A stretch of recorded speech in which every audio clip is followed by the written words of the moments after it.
Good morning, dear students. I am your teacher, Mrs. Somona Banerjee, and I welcome you all to class 11th.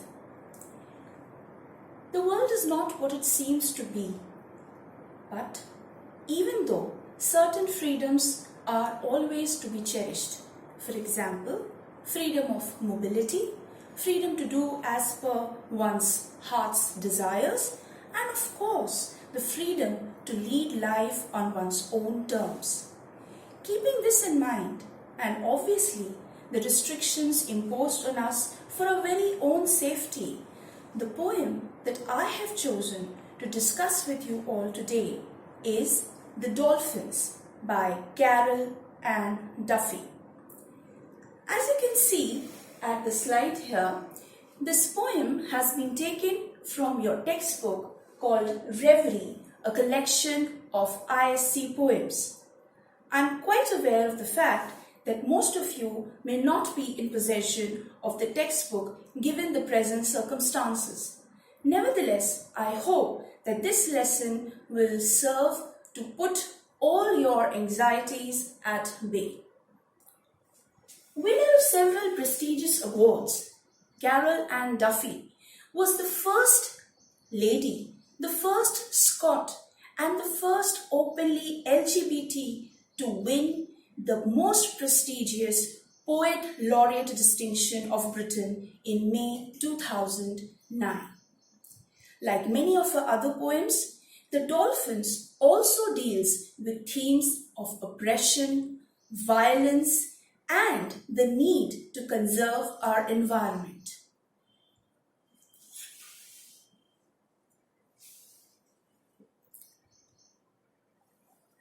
This particular slide is reflective of the plight of the dolphins as they are made to perform various tricks at man's behest, which you will find is the recurring idea in the present poem.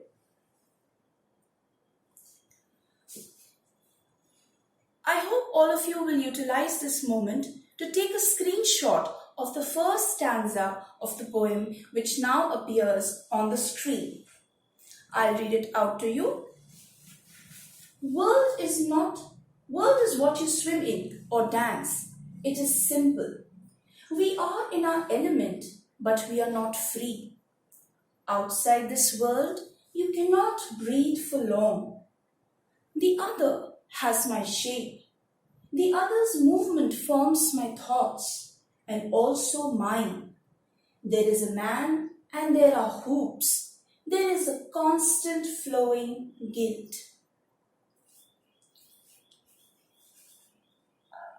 The poem looks at the plight of the dolphins from the perspective of the dolphins. You will find that you need to focus on two particular literary devices that the poet has employed to satisfaction. One is that of dramatic monologue. That is a device, a technique where clues to the silent listener's actions are provided by the speaker's speech. And here you will find that the speaker, the dolphin, responds or reacts to what the other people or creatures do. The poem begins with the dolphin saying, "The world is what you swim in or dance." The act of swimming is an act of simply staying afloat, that of keeping your head above water. Whereas dancing is an activity associated with a lot of happiness and a lot of joy, right? So the dolphin says that the world that we know, that we inhabit, is where you don't just live, you enjoy your living. You don't simply exist, you enjoy your life. It is as simple as that. However, in the very next line, the dolphin says, "We are in an element, but we are not free." Wait a second. Do I detect a contrast here? Oh yes. What does the dolphin say? Element. To be in your element means to be comfortable, to be in your own skin. And what does the element here refer to? Yes, you've guessed it right. It is water. Then why is it that the dolphin says we are not free? And moreover, when we are at it, did you notice the change, the transition from the pronoun you to we? I'm sure those of you who are very observant must have noticed the change.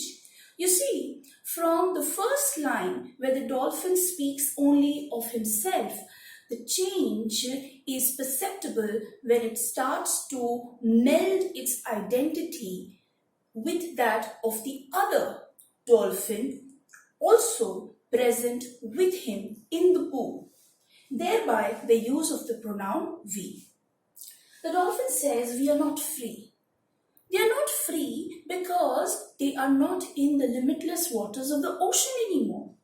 They are not free because they are forced to perform activities in order to entertain others. Outside this world, you cannot breathe for long. There's a direct address to the readers here. What does the dolphin say? That outside the confines of this narrow, shallow pool, there is no possibility of the dolphin surviving for long.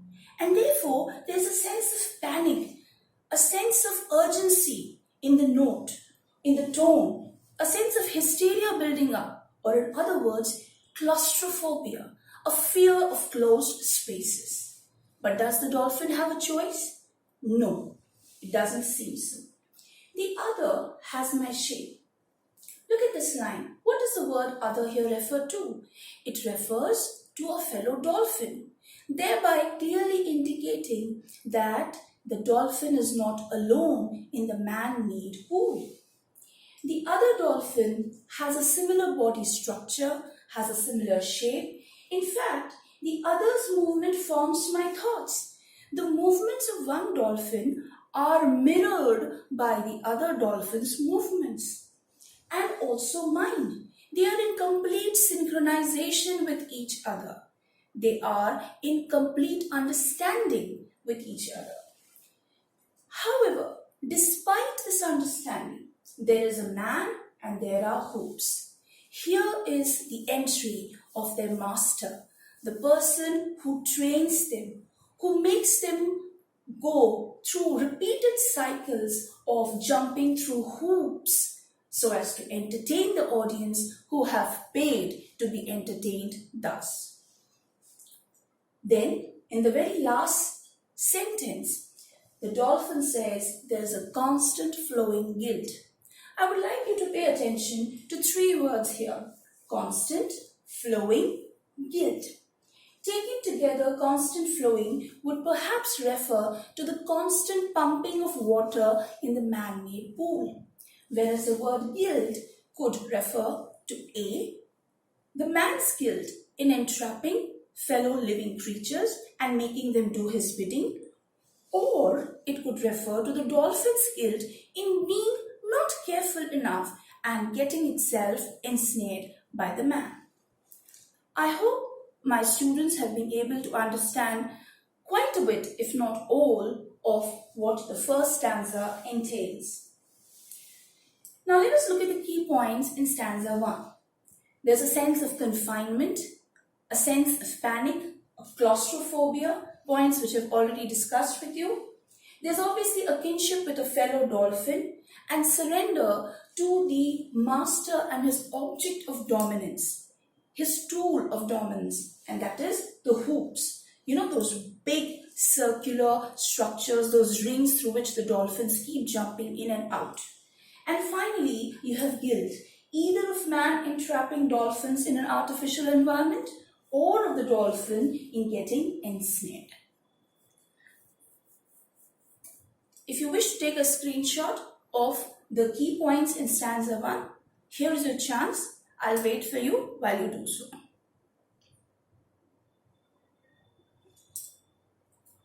Let's move on to stanza 2. We have found no truth in these waters. No explanations tremble on our flesh. We were blessed and now we are not blessed. After traveling such space for days, we began to translate. It was the same space. It is the same space always, and above it is the man. Please take a screenshot of the second stanza. Alright, now what do the dolphins say here? They say that they have found no truth. Now what kind of a truth could they possibly be referring to? For those of you who are quite familiar with the wonders of science, you are, I'm sure, quite at home with terms like sonar, right? Now the dolphin is a very sentient creature.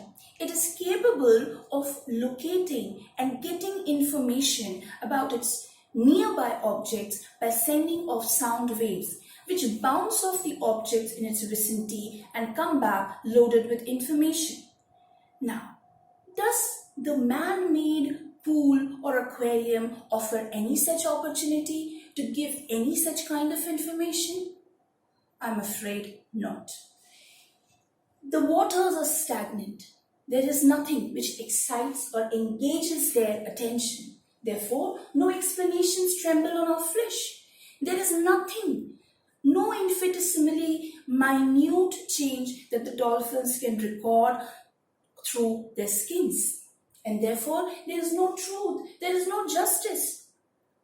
Does it also perhaps mean, these two lines, that perhaps the waters are complicit in the crime of the human species in keeping the dolphins captive, dull, forcing them to lead a monotonous, dreary existence? It seems so. We were blessed, and now we are not blessed. In sharp contrast to the earlier state of blissful freedom, where they could roam without any restrictions in the limitless waters of the ocean and interact with fellow living creatures, what does the present state entail? Obviously, confinement, displacement, a sense of alienation, a sense of being confined to a narrow, shallow, claustrophobic pool. And that is why it says here, we are not blessed. Look at the next line. After traveling such space for days, we began to translate. You feel so sorry for the dolphins because it says, the poem here says, they traveled such space for days, meaning it took them a lot of time to be able to translate. Now, what does the word translate here mean? It means to be able to adapt, to be able to adjust to the changed surroundings. So, after traveling such a confining, monotonous space for days, the dolphins began to understand that there is no escape for them. It is always the same space. Look at the repetition that has been done in this line. It is the same space always, and above it is the man.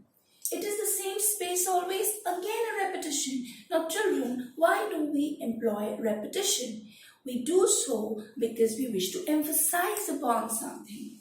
And what is being emphasized upon? The mind-numbing, monotonous space that they are forced to inhabit. And above it is the man.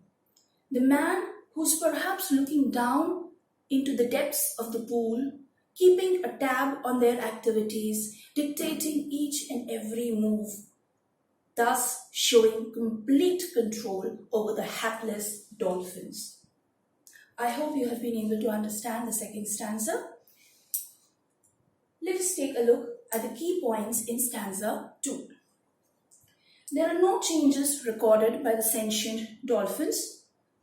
There's a sense of monotony, present confinement in direct contrast to the earlier state of blissful freedom, considerable time taken to adapt to the changed surroundings, and finally being controlled by a man literally and figuratively above them. In case you're wondering why I've put quotes around above, you will notice that this word has been taken directly from the text.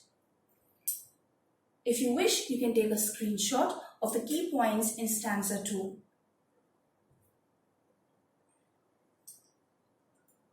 Now, let us look at the literary devices employed in the 2 stanzas that we have discussed so far.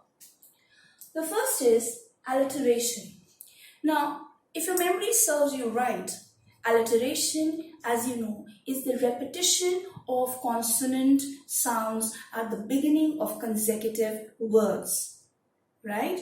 So, we find an instance of the word alliteration of this device in stanza 2. We have found no truth in these waters. You will find truth, these, repetition of the consonant T. We were blessed, repetition of the consonant W. Now, repetition. As I was explaining to you earlier, you find repetition being employed by Carroll and Duffy. Now, why is that so? As you can see, repetition is the action of repeating something that has already been said or written. It's not because the poet has run out of words. Trust me, they have far better vocabulary than we do. It is because they wish to emphasize upon something. Now, in both stanzas, we find ample instances of repetition. The other has my shape. The other's movement forms my thoughts. Stanza 2, such space, same space, same space. So, driving in the idea that they are forced to live in the same space. Yes, you may argue that the water keeps being pumped out and being pumped in, but nevertheless, the area of the pool, that will not magically expand or contract now, will it? Right? Finally, we come to enjambment. Now, this is a device which I'm pretty sure you've not come across before. This has been taken from French and it literally means striding over or carrying over. The continuation of a sentence without a pause beyond the end of a line, couplet or stanza. A couplet is a pair of lines, and the meaning of this entire definition is the rolling over or the continuation of sense from one line to the other. For instance, the other's movement forms my thoughts and also mine. There is a man and there are hoops. You will find that the end of the 4th line does not mark the end of the sentence. Similarly, the end of the 5th line does not mark the end of the sense of the sentence. Coming to stanza 2, we again find an instance of enjambment. Where is it? We began to translate. The sense does not end with began, which is the last word at this line. Following up, it is the same space always. The sentence has just begun. The sense continues on to the next line, which is the last line of the 2nd stanza. Now, to wrap up my discussion, these are the themes that we have found in the first 2 stanzas. Obviously, the most important theme is cruelty towards animals for human greed or exploitation. The next is importance of freedom. 3rd, alienation. 4th, displacement. And 5th is ecological conservation. Now, one thing which I have not mentioned here, but you need to know is that there is a technique of anthropomorphism, which means the attribution of human qualities to animals, which is exactly what is being done in this poem, because we feel that the dolphins are speaking, they are interacting, they are behaving like human beings. I hope the lesson has been clear to all of my students. Stay home, stay safe, stay sensible, and catch up with you next time.